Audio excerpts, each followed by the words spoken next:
زیتون و طور سینین و ھذا البلد الامین لقد خلقنا الانسان فی احسن تقویم۔ اللہ تبارک و تعالیٰ نے 4 قسم کی قسمیں اٹھا کر کہتا ہے کہ تحقیق بے شک ہم نے انسان کو خوبصورت بنایا، بہت زیادہ خوبصورت۔ حسن کا لفظ استعمال نہیں کیا، احسن کا لفظ استعمال کیا۔ سورہ یوسف کو بھی اللہ تبارک و تعالیٰ نے احسن القصص فرمایا، اور اللہ تبارک و تعالیٰ نے انسان کو بھی احسن فرمایا۔ اس لیے احسن فرمایا کہ اس انسان کی نسبت تاجدار مدینہ صلی اللہ علیہ وسلم کے ساتھ ہے، اور سرکار اپنے اقرار صلی اللہ علیہ وسلم کے ساتھ جو جڑ گیا وہ دنیا میں بھی کامیاب، عالم برزخ میں بھی کامیاب، آخرت میں بھی کامیاب۔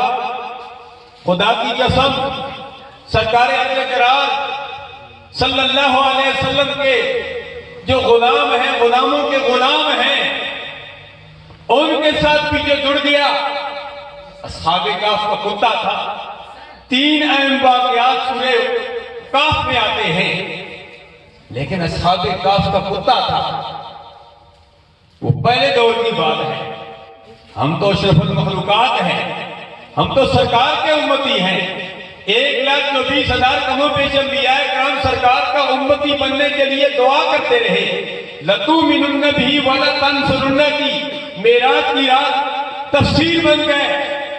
اللہ اللہ، وہ اصحاب کہف کا کتا بھی کہتا ہے کہ اے اللہ کے ولیو، یہ نہ سمجھو کہ ہم تمہیں بھونکیں گے، ہم ٹونکیں گے، ہم شور بجائیں گے۔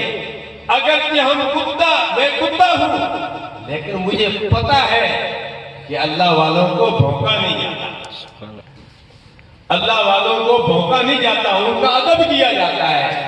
نہ میں بھونکا تے نہ میں ٹونکا تے نہ میں شور مچاواں، مت خاصا لوگا دے ڈر لگیا تے میں بھی بخشیا